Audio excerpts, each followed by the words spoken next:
Welcome to Tenor Tech, where I solve the problems you didn't even know you had. You start by cutting power at the breaker and confirming off with a voltage tester.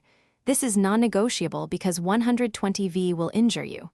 Once done, remove the old fixture's cover and bulbs, then unfasten mounting screws so the canopy drops. As you support the fixture, check for slack in the box and note wire colors. Typically black hot, white neutral, ground bare, or green. Make sure to place screws and small parts in a tray so nothing gets lost while you work.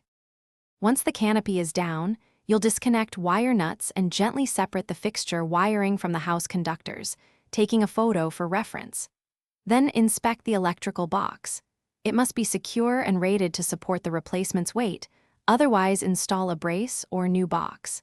If insulation or frayed insulation is present, cut back and strip the wire to about 3/8 of an inch for clean connections. Make sure grounding continuity is present. Connect ground first so the body is safe the moment you tighten. You now align the fixture with the mounting bracket, fasten all screws hand tight, then quarter turn with a driver so the fixture is solid and level. Next, connect ground to ground, white to white, black to hot using properly sized wire nuts and gentle tug tests. Tuck excess wiring into the box to avoid pinch points. Once done, restore power at the breaker and test the light. If it flickers or gets hot, turn it off and recheck connections and bulb type, which is the most common issue. Thanks for watching. Subscribe to keep your life in tune.